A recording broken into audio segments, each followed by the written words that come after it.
Well, hello there, everybody. Hope you're having a wonderful Friday, November 20th, 2020. We are a day away from the UFC's second to last pay-per-view event of the year. UFC 255 goes down tomorrow night in Las Vegas. Both flyweight world titles are on the line, and we're going to talk all about it right now as we welcome you all to the live UFC 255 preview show here on MMAfighting.com. I am Mike Heck, being joined by the squad here. We got José Youngs, Jed Meshew, and E. Casey Leydon, producer extraordinaire. Of course, all of you as well. We'd love to get your thoughts on this event. We want to talk with all of you all about it. So leave your questions in the chat. We'll get to them momentarily. Right now, let us get the ball rolling, Jed Meshew. It has been a minute since we have seen and spoken with you. You have been absent from between the links because life has taken over. We understand that. But Coward. We talked about... Oh, sorry. Sorry. But we did talk about this card a bit on Between the Links earlier in the week on Tuesday. But I want to get your take on the card in its entirety because there's a lot of people out there that are, shall we say, not overly fond of this card on paper. And I see where some people may be coming from because there's not a lot of star power here. But I actually, from a fans and like a matchup perspective, I think this one has a lot of potential to be really fun tomorrow night. What say you? What are your thoughts on this card as a whole tomorrow night? First of all, I didn't know you even had Between the Links without me. Does anyone listen? Do you have a fan base if I'm not there? I'm pretty surprised to hear that. I thought when I wasn't on the show, it just waited until I chose to come back. So good for you, whoever competed for the second best belt. Congratulations, whatever sad soul may have won in my absence. But as for this card, I mean, I think it's pretty good, honestly. It's not a good top-down card, and I think we just kind of need to accept that we don't get those anymore. The Contender Series happened. There's a lot of cheap labor. They want to throw a bunch of fights out. Okay, like we're not going to get a 12-fight card where all 12 of those fights are going to be bangers. Frankly, we may never get a fight card where everybody has a Wikipedia page anymore. Just might not be in the cards for us and kind of moving forward. But this one, I think the main card, maybe low on that big marquee name value. But frankly, there just aren't that many of those people in the sport in general. We are getting 2 title fights. We're getting, with the absence of Khabib Nurmagomedov, my pick for the most dominant champion in the sport is competing this weekend. We get the new exciting flyweight champion going up against a contender that I think is a really interesting style matchup.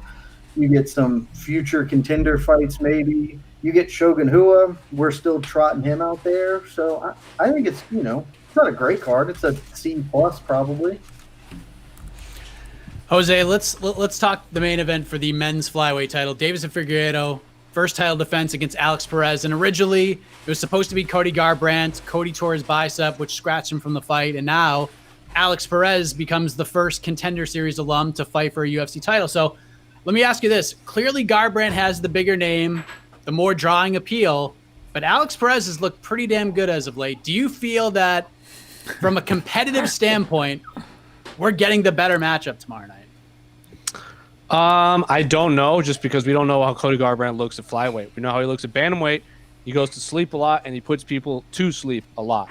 Whether that translates to flyweight or not, I don't know, because we haven't seen him fight at flyweight. We haven't even seen him make weight flyweight. So for all we know, he wasn't going to make weight on today. So TBD, not sure if it's a better fight until the fight actually happens or both fights actually happen.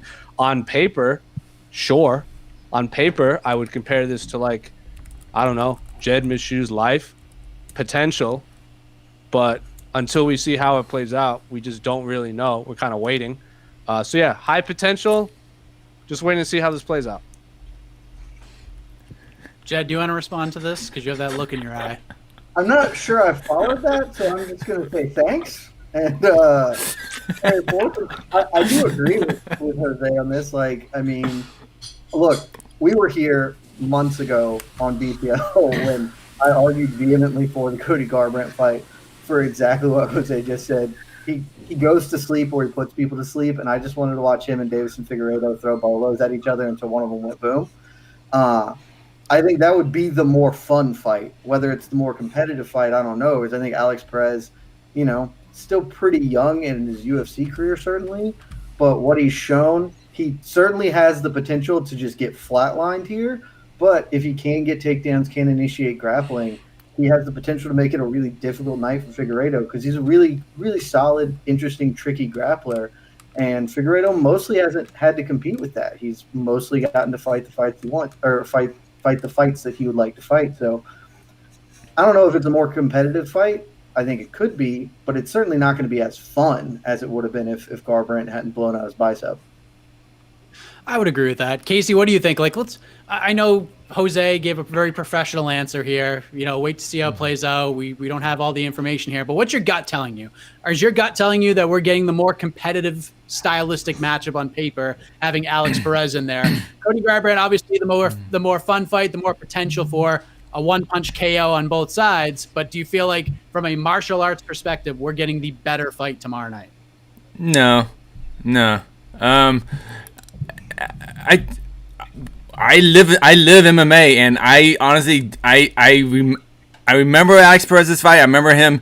Was it Formiga? He chopped his legs up and defeated him. Correct? That was his last victory. Mm-hmm. Yeah, like I remember that. I just don't I just don't know very much about Perez, and for it to be a main event on a pay-per-view, that's just and not short notice. It's just kind of, well, I guess it is kind of short notice. I read it, but it's just I'm just not. I'm excited because he's obviously a very good flyweight, and we'll see what happens. And it could be the best fight I've ever seen in my life, but it's just not a fight I'm hyped for. I don't know. Are you suggesting that maybe the UFC hasn't done a great job of building their flyweight contenders? I know you're not saying that, certainly. I'm not, like, honestly, I'm not even 100% sure before this fight was booked that Dana White could have picked Alex Perez in a lineup. I'm not 100% certain he could do it tomorrow. See, I'm being positive here. I'm saying he can now because he's on the dang poster.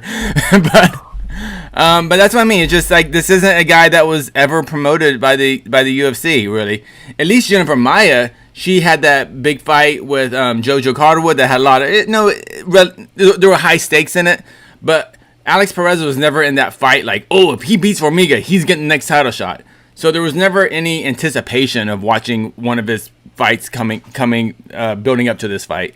So yeah, we're gonna watch a fight tomorrow, and hopefully it's gonna be awesome.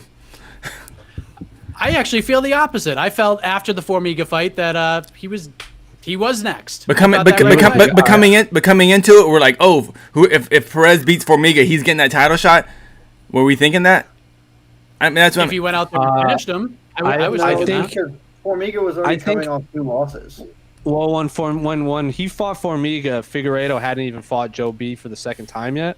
So we didn't even have a flyweight champion at the time. And Cody fought on that same card at UFC 250, so he wasn't even a flyweight contender.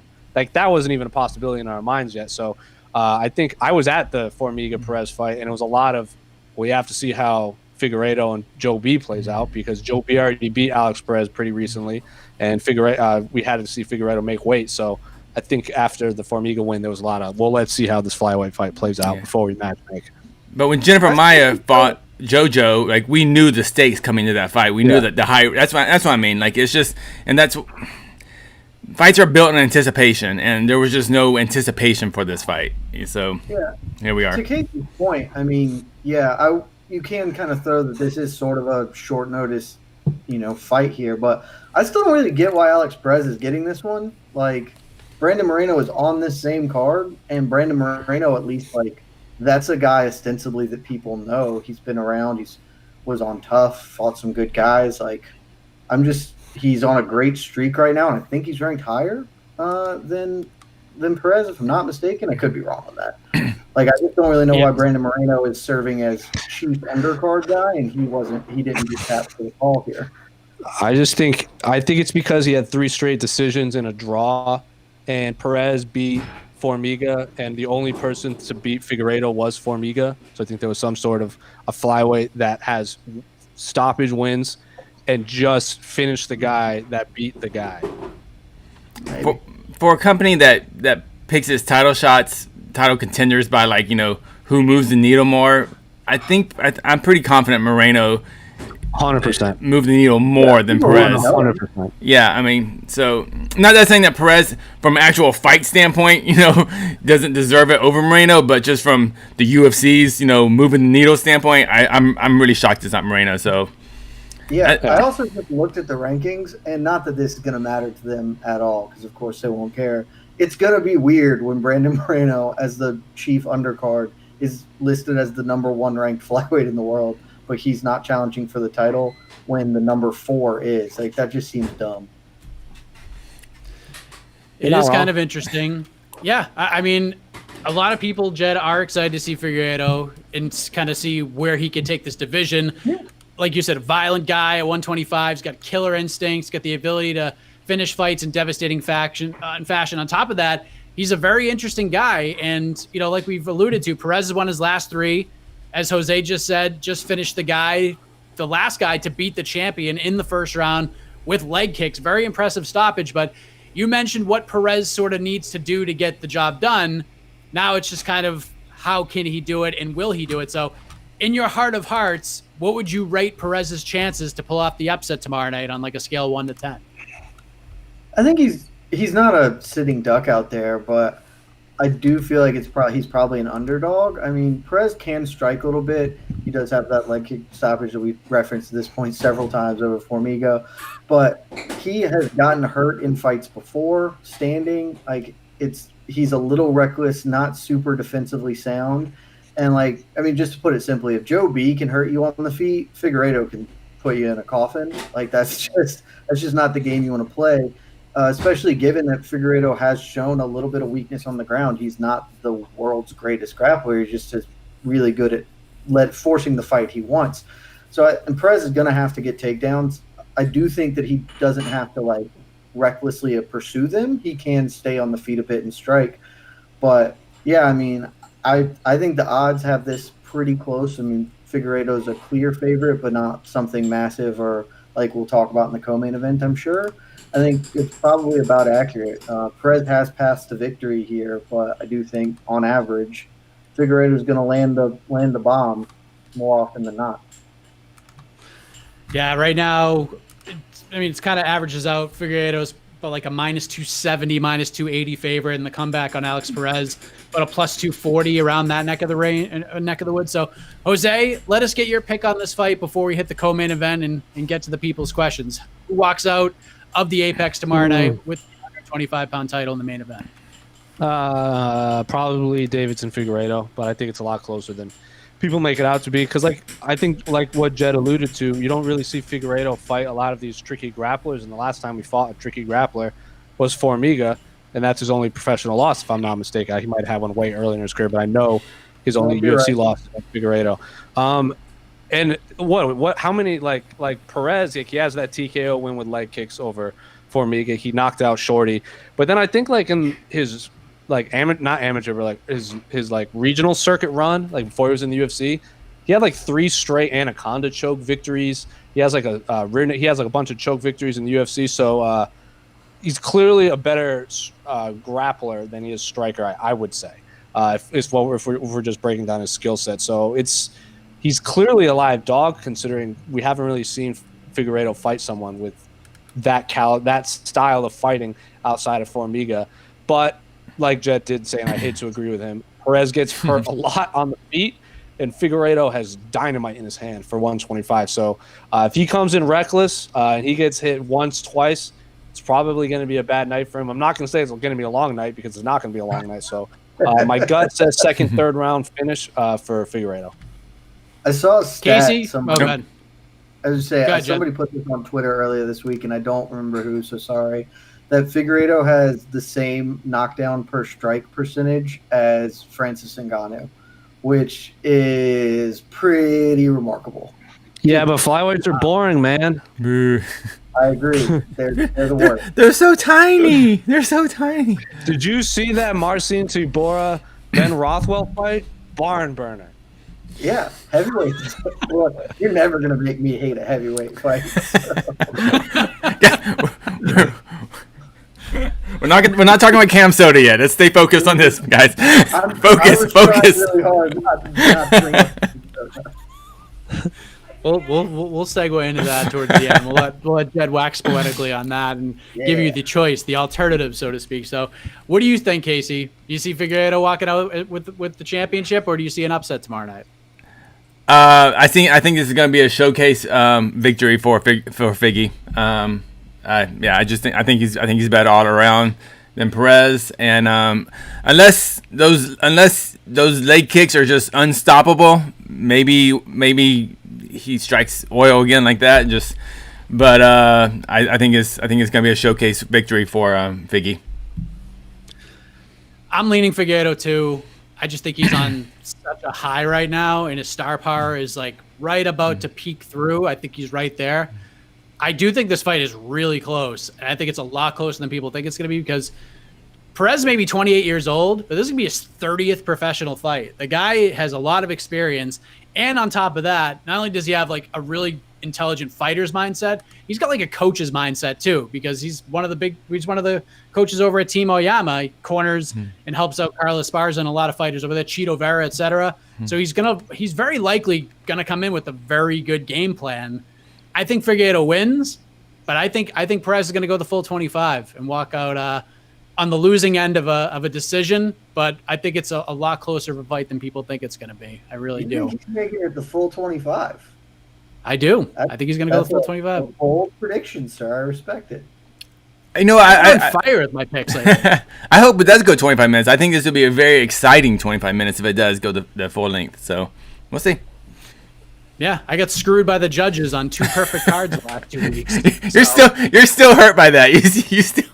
I'm still hurt by that. You got to factor in the judging when you're making your pick, bud. Kay Hansen won that fight. I'm sorry, but co-main event for the women's flyweight title. You want to talk about close lines? Valentina Shevchenko. If you look at the betting odds, she is as high as a minus 2,000 favorite defending her title against Jennifer Maia. Not a lot of faith in the fight picking world for Jennifer Maia, but José Youngs, Valentina has just made it look so easy at 125. She looks to defend her title for the 4th time, and you have stated that you're giving Maia a 1% chance to win tomorrow night. She made weight. That was one of the big questions heading in. She was under the 125 limit for the 2nd consecutive fight, so it looks like she's gotten the weight thing squared away a little bit.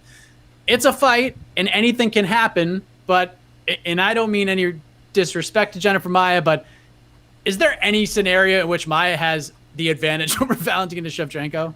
If Valentina just makes some sort of horrendous mistake and like just whiffs horribly on a leg kick, falls, breaks her leg, and Jennifer Maia just grabs it and hits her in the head with her own leg, that's the only chance I'm giving Jennifer Maia, pretty much. No, in all seriousness, Jennifer Maia, I guess she could win. I'm going to give her a 1% chance to win, but that's because I don't like doing fractional percentages. I could give her a 0.25% chance. That'd be more accurate. I mean, she's high-level grappler. She's not anywhere near the striking ability of Valentina Shevchenko, so I'm not even going to try to compare the two, but she's a good grappler.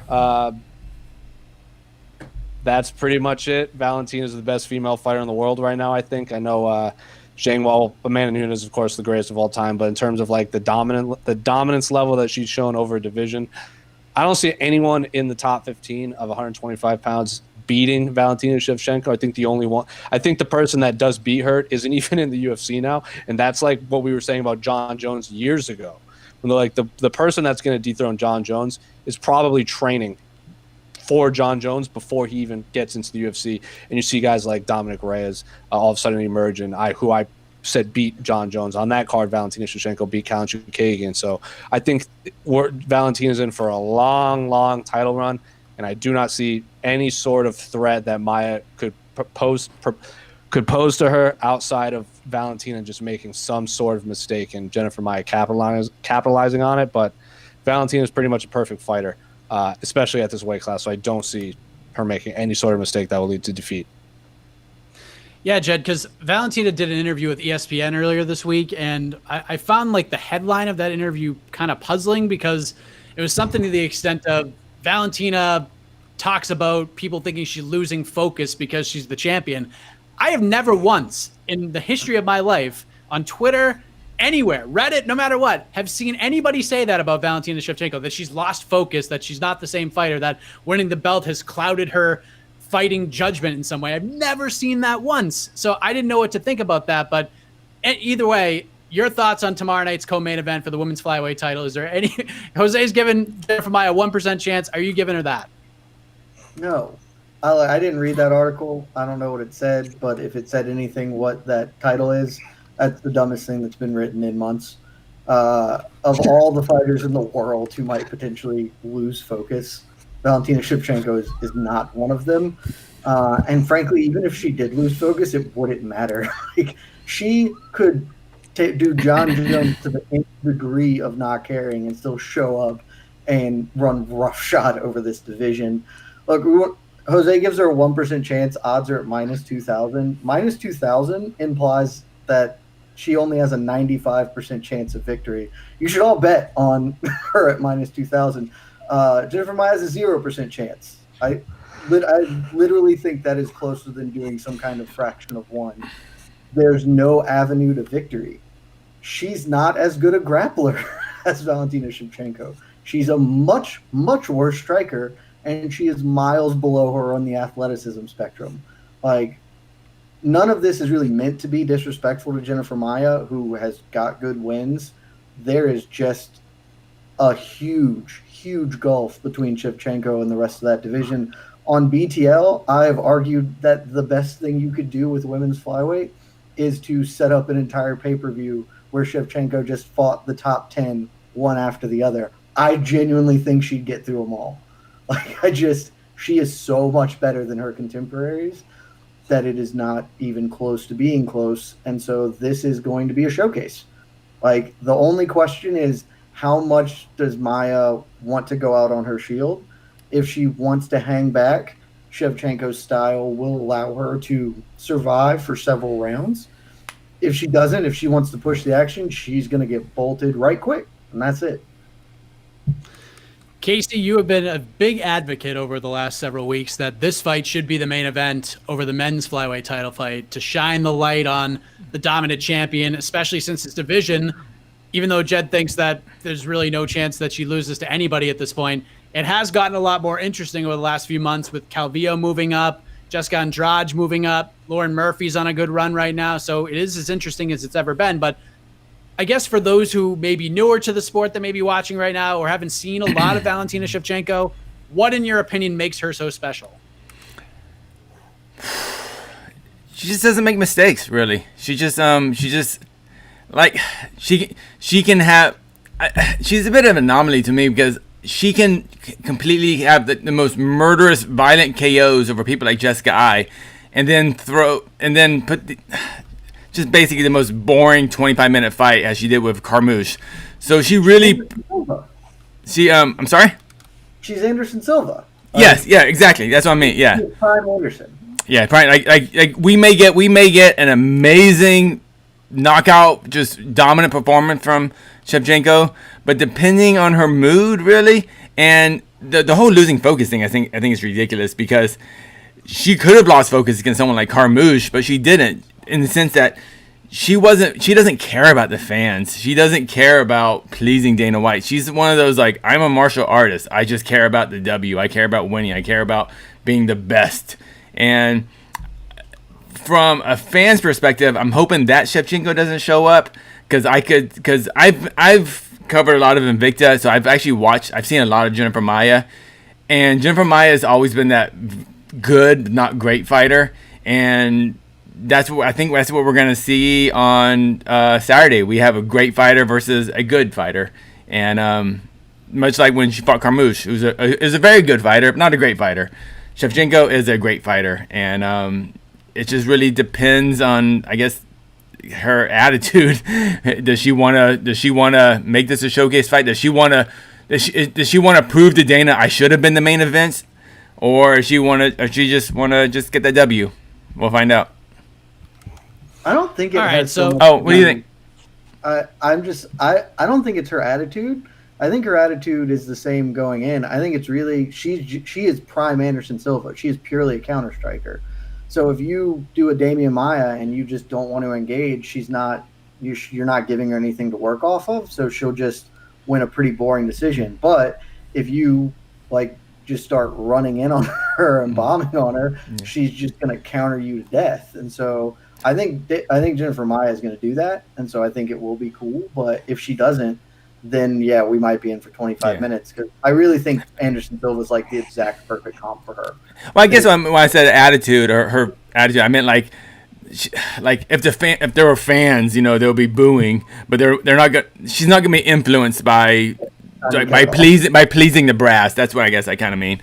So if what she'll do, the easiest, smartest path to victory is what she will go on. And if Jennifer Maia doesn't, it's really dependent on Jennifer Maia's how she decides to lose, I guess. That's a great way to put it. All right. So I don't think any of us are picking Jennifer Maia. It's just the way that it is if we're going based on opinion here. So we'll have some fun with this. We'll throw out a prop bet, Jose, and we'll get your take on this. Right now, over 2.5 rounds is -137, under 2.5 rounds plus 122. So if you had $20 of supplemental income to throw on any of those, do you think the fight goes over 2.5 rounds or under 2.5 rounds? Just under. I'd say early. So like early third would still be less than 2.5. So yeah, I'll probably say like early third round. So just slightly under 2.5 rounds. I think Maia, I think everything Maia brings, Valentina is just gonna easily exploit it. It's gonna be like a lion playing with food until it's just over and wants to throw it away. So I'm gonna say just under 2.5 rounds. Jed? Well, if I had $20 and if I gambled, because I would never do that, I would certainly take the under. I think it's probably going to be second round. I think Maia will spend the first round trying to be patient, and then she'll get a little impatient and start charging in and get clipped. And in the second round, she's going to throw caution to the wind and get highlight reel KO'd for all of us. It's going to be great. Casey, over under 2.5 rounds. I'm gonna be negative here and say over and say we're gonna have a copy of the Liz Carmouche fight. Maia's gonna take a couple big shots to the face in the first round, and she's gonna like, nope, I don't want this. So I'm gonna be negative. This is gonna be a bad 25 minutes. Maia has shown durability, at least as of late. She's only been finished once in her career, but if you haven't seen the way she was finished by Sheila Gaff in Cage Warriors. Oh, that was old. Wow. That was a devastating knockout. 10 seconds. It was bad. She got knocked out badly in that fight. So Shevchenko's at top of her game. I don't think it's a 10-second knockout by any stretch. I think she gets it done inside of 3 rounds via TKO, but I think it ends very similarly to the Caitlin Chukagian fight where Shevchenko's just too much, just grinds her away, and Maia's just like, this sucks. I don't want to be here anymore, and she's gonna get crucifixed and probably finish. Like Jennifer's gonna give it her all, and the good old college try. I'm sorry. There's just no way you can pick. I just want to say that I want to say that Jennifer Maia is a very good fighter. I've seen her fight versus Vanessa Porto when she won the 25 belt in Invicta was a really great fight. And Jennifer Maia is a very good fighter. And it has like all the shit talk we're kind of saying right now is really nothing against Jennifer Maia. It's just that Valentina is she's just ahead of the curve right now. And that's all it is. And I think Jennifer Maia earned this spot, and she's earned this out. She's earned her ass whooping. So yeah. Jed, you looked like you wanted to say something.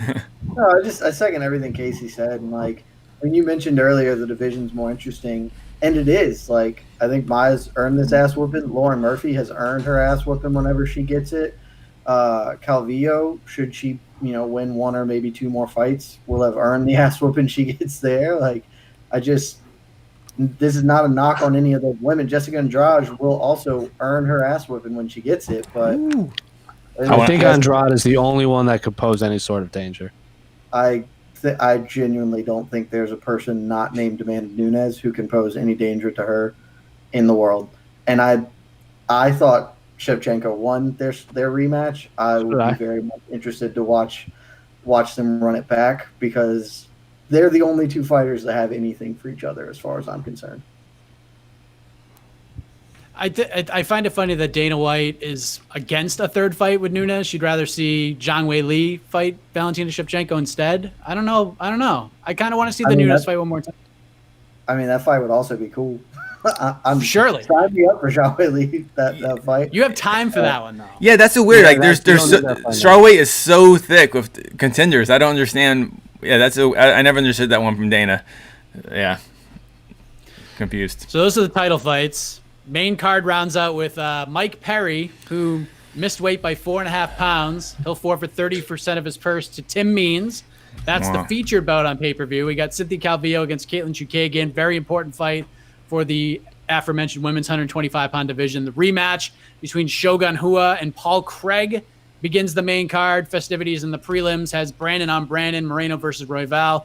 Joaquin Buckley is back for the first time since his knockout of the year. Lock, more than likely, against Jordan Wright. Antonina Shevchenko shares the card with her sister against Ariane Lipsky, and much more. But you guys have heard us talk enough, and you're going to hear some more, but you guys are going to lead the way. So let us go to the peeps, and you guys and gals can continue to submit your questions in the chat. We'll go for till we don't feel like going anymore. How about that? All right, 1 second. That's not really a question. It's more of a comment. Comments are fine. Okay, you know what? Let's talk about this. I think that why is UFC 255 not getting much attention at all? MMA sites like MMA Fighting and Fightful have done a better job hyping this card than the UFC.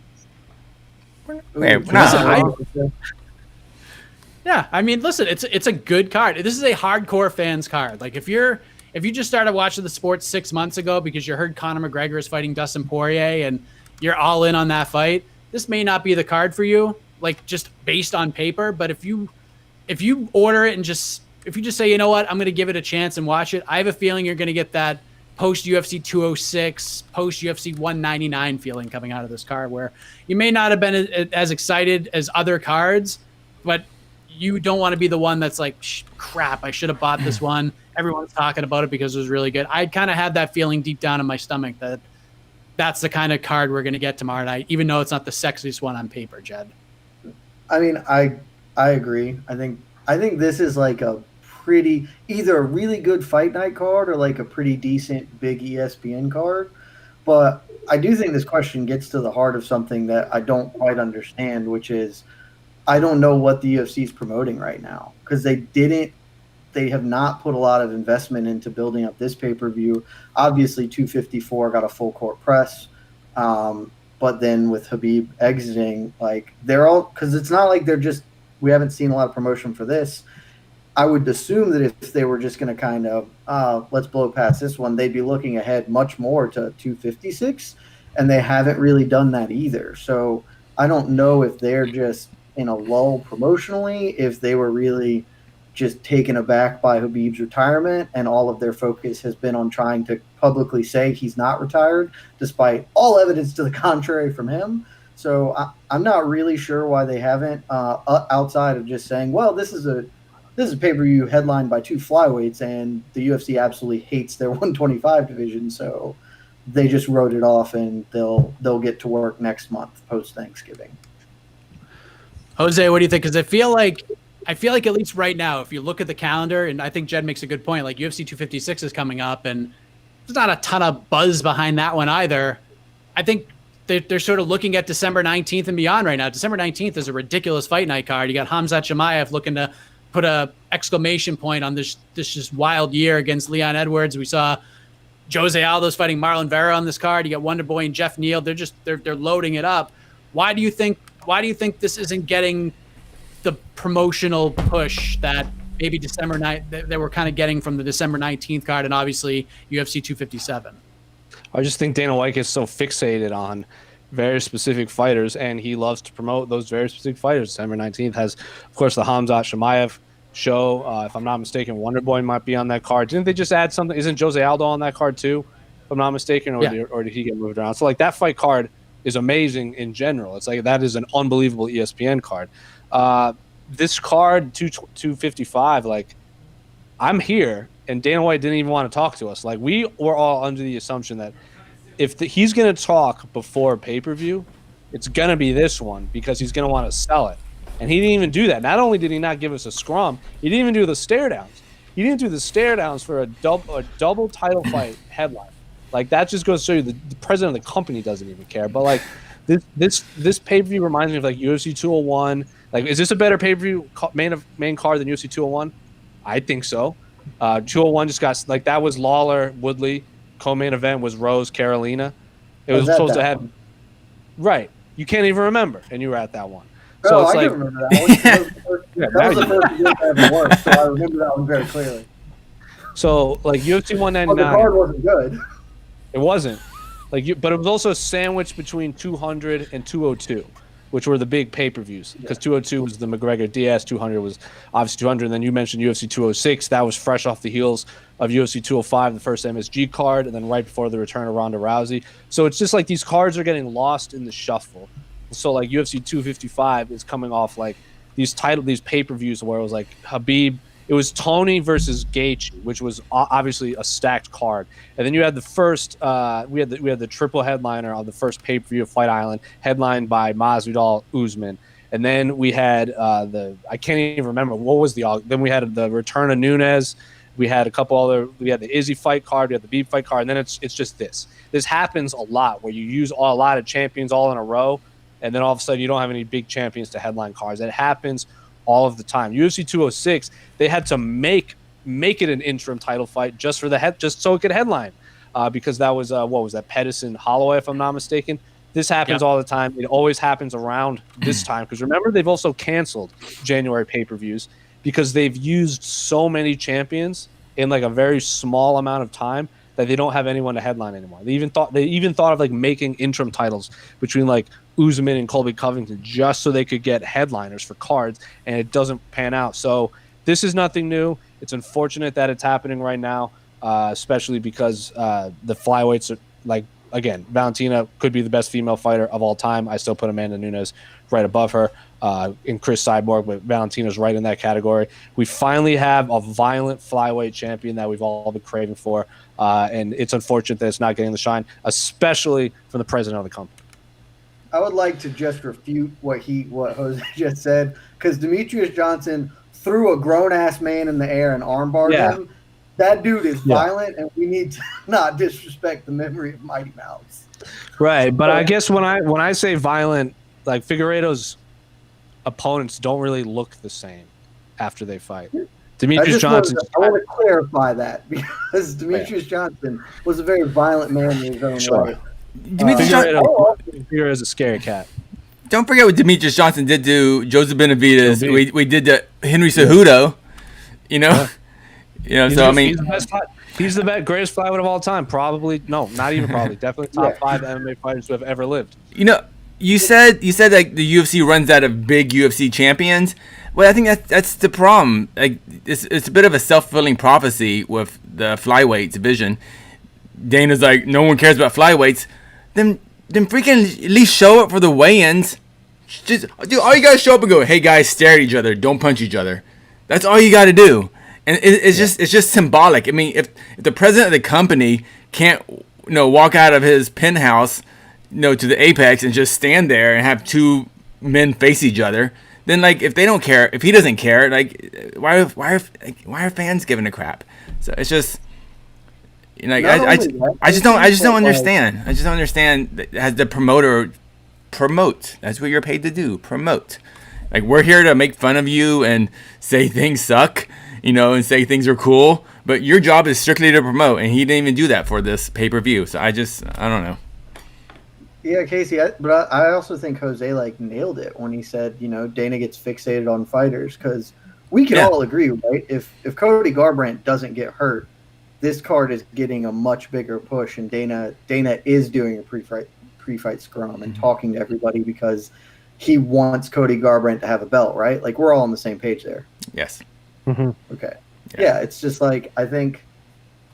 Yeah, he has it in his mind that flyweight sucks unless it's going to be Cody Garbrandt, maybe, and so he's just kind of written this off. I guess that seems to be the most logical answer to why this is what it is. It is what it is. Is this just like a cherry card at this point? Like I mean, listen, this has been a wild year for everybody. The UFC has done a tremendous job of keeping the train moving. However they've had to do it, whether it's like a 6-fight card total because there's like 5 fights that got pulled the day of, like they're making it happen. They've had a very successful year. We question them. They've come through. They proved us wrong in a lot of different ways. So at this point, is this just like cherry on top of the sundae? Like whatever happens, cool. Like we've already made the ice cream, the hot fudge, whipped cream, marshmallow, peanut butter sauce, it's all in there. This is just like a cherry. And, you can have it. You don't need it, but it's there if you want it. They just got to get events in, man. They got to get that magic number 42 by the end of the year. So every weekend we're getting fights. And this one just happens to be the pay-per-view of the month. This I think it's going to be a good card. Yeah. I what else? I think it's going to be a fun one. I don't know if it's $65 worth of fun. But it's a fun card. Joseph Bozo with all the questions. Yeah. I love it. Thoughts on Antonina and Valentina on the same card? Antonina is fighting Ariane Lipski on the ESPN2 portions of the prelims. Funny enough, before Orion Kosi was pulled from this card, we would have had sisters and brothers competing on the same card. But Orion is out. He was supposed to fight Nicholas Dalby. Now Nicholas Dalby is fighting Daniel Rodriguez instead. So what do you think, Jose? We got sisters. Valentina, obviously, is Valentina. Antonina is looking to get on track. She's had a kind of a tough go of it. She's been thrown to the wolves pretty much right off the bat.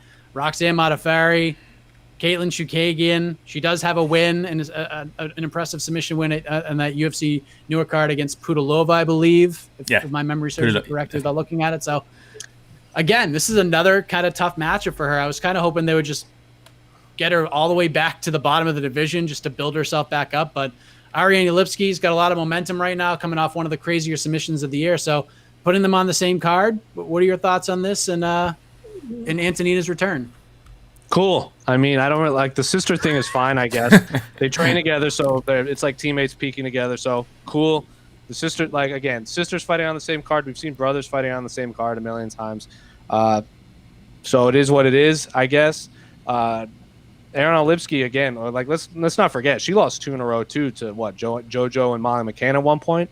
So she had lost on whatever card she fought after that. She probably could have gotten a pink slip too. So I feel like Ariane Lipski knows exactly where Anthony Shevchenko's headspace is right now.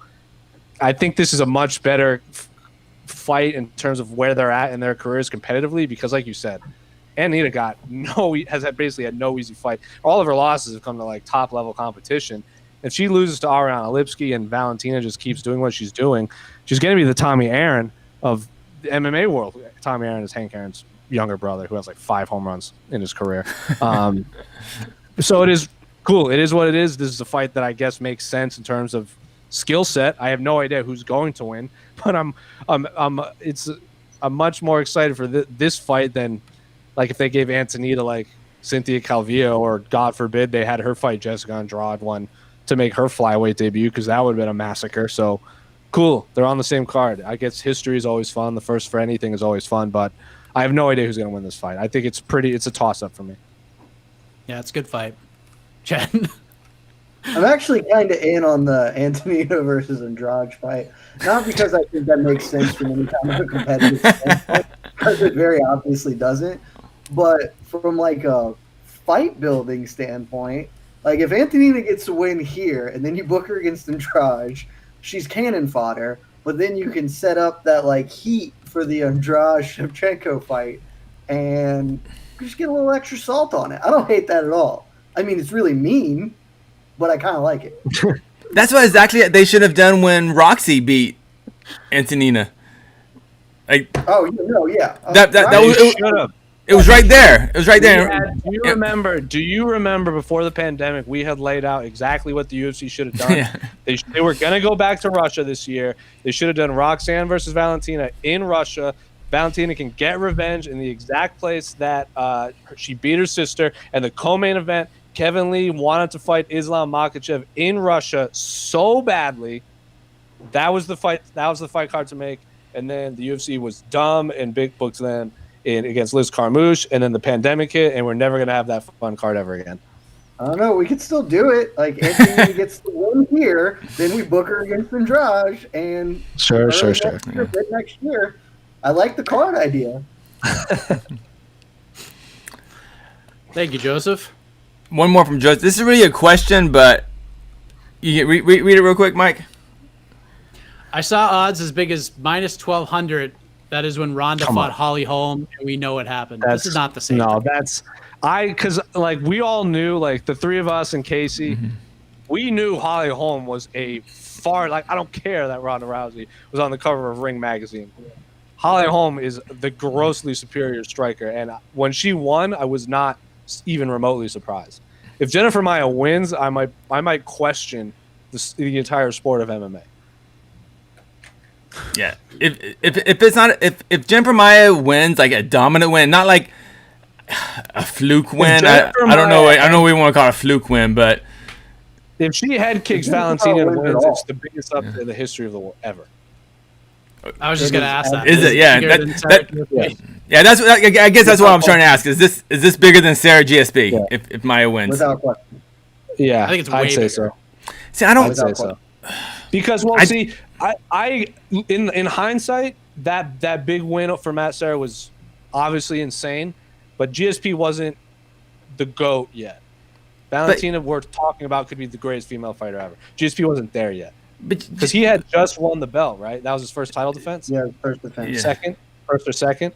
No, it was his So, first. yeah. So it wasn't quite there yet.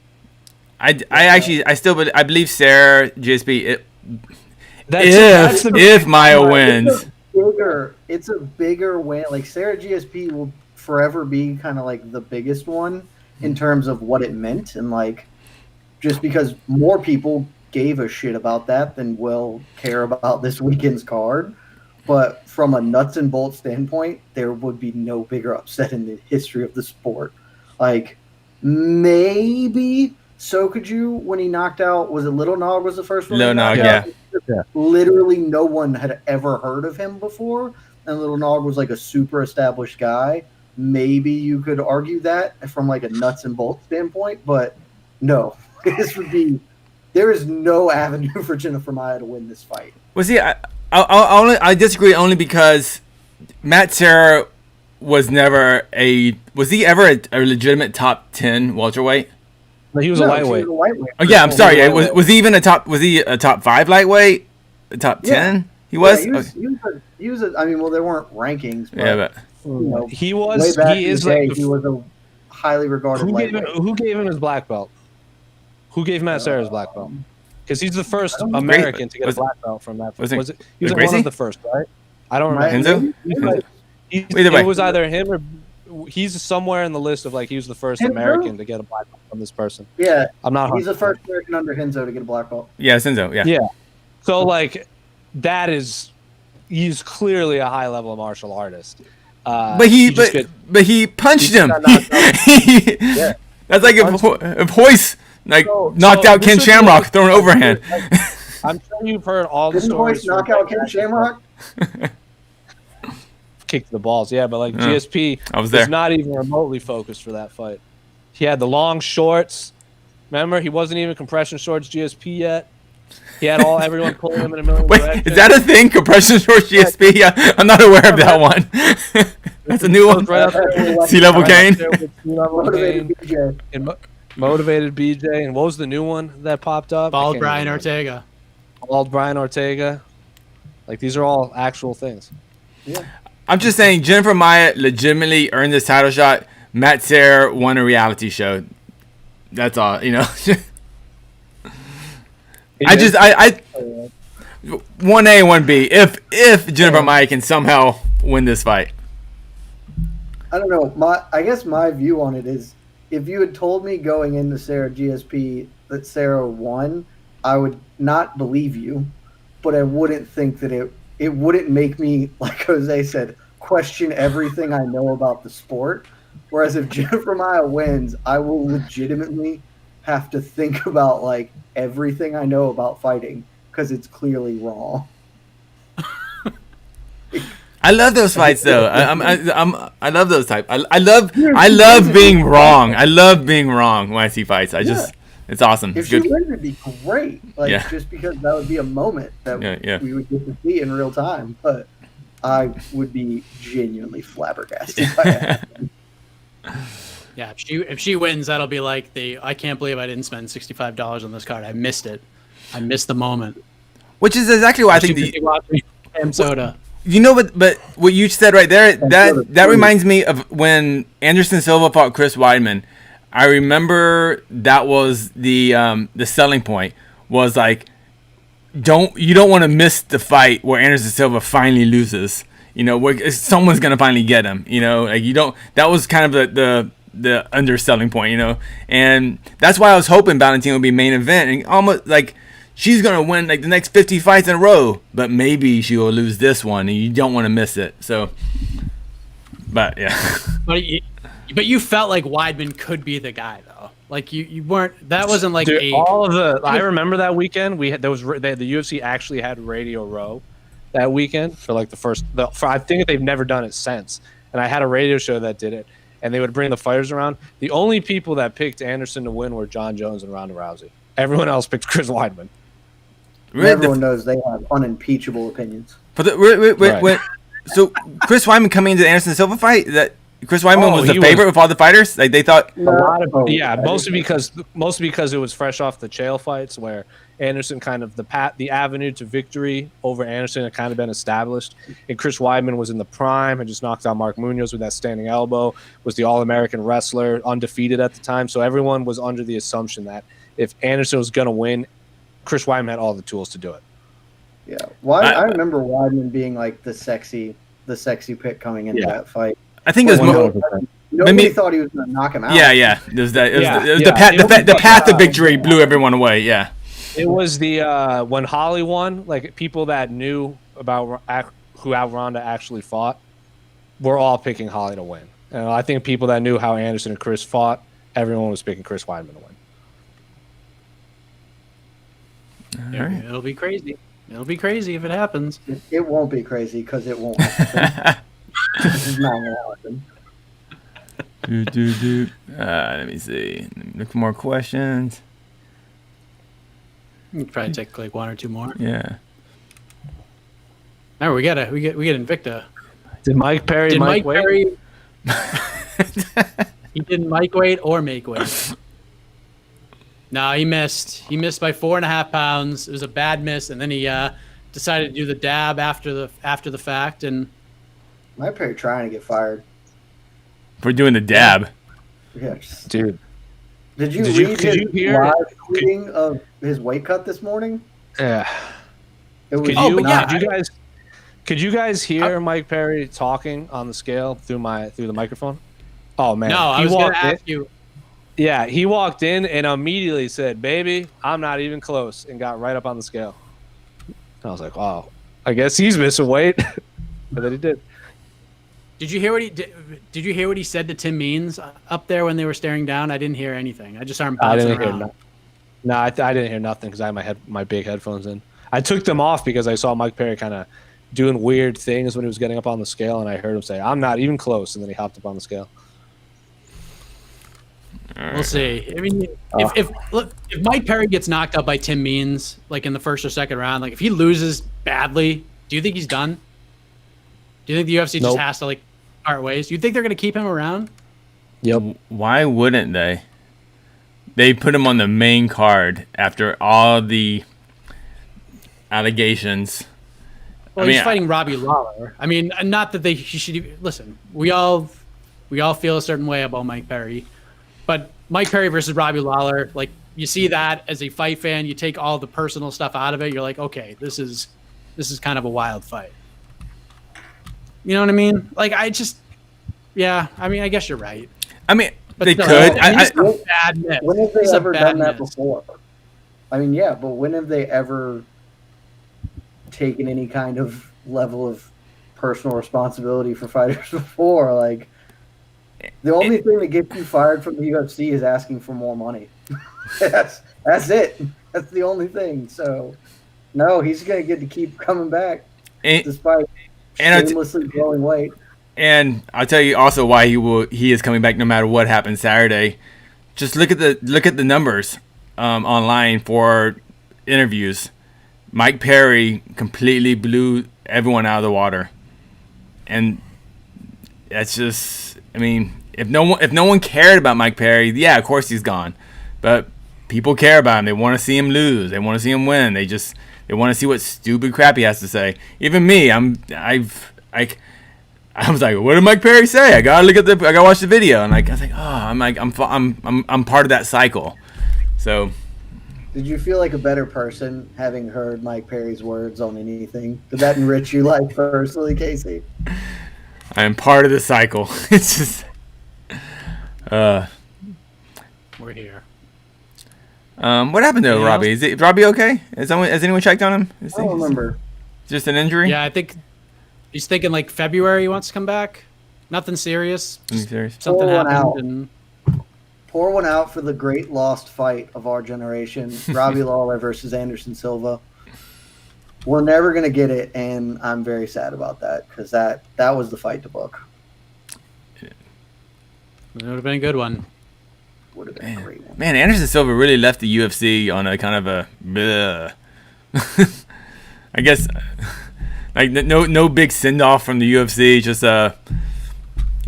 They gave him a whole retirement card, even though he was never clear that he was going to retire. They tried to force him out, and then he was like, "No, I just want to keep fighting people."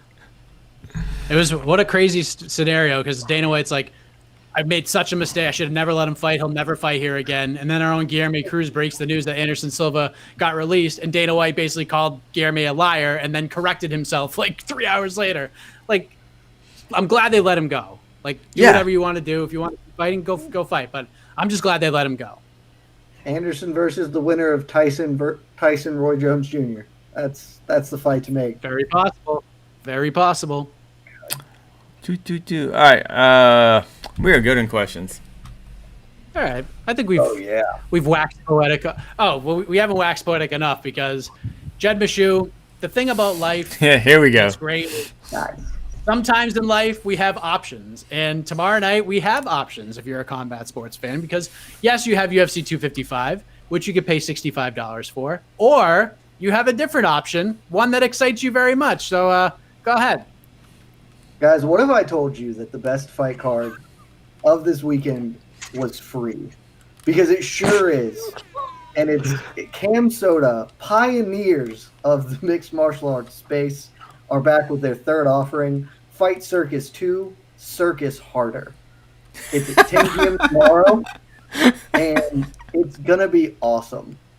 Everyone who has any knowledge of me, all 7 of you out there, know that I am a big proponent of Fight Circus because it is all of the best bad things in MMA, just like balled up into perfection and shot straight into your veins. And they're doing it again this weekend. Some of the highlights on this particular card, we have a 3-on-1 fight. 3 average Joes versus 1 big pro boxer. That's going to be really bad because we all know how it's going to go, but it's still absurd, so let's tune in and watch. Kicking only fight on Fight Circus 1. The kick only fight was actually awesome, and I'm really excited about this one because I had never once considered the idea of a kick only fight, and it was great. There is a 2v2 tag team match that is a battle of the bands. So there you go there. My personal favorite, carrying on from the kicking only match, there's a spinning strikes only match. What? How can that be anything other than amusing? So we get that. And then my other favorite one, early in the card, maybe not the show opener, but there is a no mercy leg kick match where they're just going to trade leg kicks until someone quits. They are literally playing Rochambeau with leg kicks in a ring. Look at Casey's face right now. It's in a ring, Casey, so you love it. Look, this is not good mixed martial arts. Tell me it's open scoring too. Oh, well, I don't know if That's crazy. It's not good. It's not technical, but it's incredibly fun. If you can be not serious about this sport, Fight Circus is exactly what it purports itself to be. And it's sometimes you have Valentina Shevchenko, the best fighter on the planet, fighting, and that's awesome. And I'm here for it. I have been driving the bullet train since damn near day one, but just as much, it is fun to just watch some people do really stupid fight stuff because we all like that too, if we're being honest with ourselves. So I know it's at the same time as UFC 255. I'm not telling you which one you should watch. I'm just saying don't miss out on Fight Circus as well, because it's great. And look, there's no better thing for this sport than to be intimately aligned with a porn site, because really, what is more MMA than that? That's all I think. You just sold you just sold this card better than the UFC sold UFC 255, Jed. It's because I watched both Cam Soda events live, and the first one is honestly either the most or the second most fun I've ever had watching a fight card. And Fight Circus 1 was at the end of this year. I think I've already told everyone here on this card, I am legitimately putting it in my event of the year vote. Like it will be somewhere in my top 5 because it was awesome. So if the third one can be anything close to that, it's well worth your time, and it's free. Like, what else are you doing? It's free. It's a pandemic. You're at home. Put it on and watch it. Hey, what a way. I mean, there's not much more that can be said. So your combat sports hopes and dreams can all come true. Tomorrow. It's a good time, man. Follow Jed Meshew on Twitter at Jed K Meshew, and you'll hear all about it. But we're gonna put a bow on this. Of course, tomorrow night the event goes down, UFC 255 and Fight Circus. So I don't know. But Jose is in Las Vegas, so we'll have all the post-fight interviews, all that good stuff. We'll have a post-fight show. Everything you need UFC 250 wise, 255 wise, we got you covered. So we are done. For Jed Meshew, Casey Leydon, for Jose Youngs, I am Mike Heck. We'll see you tomorrow night. Good night, everybody. Love you guys.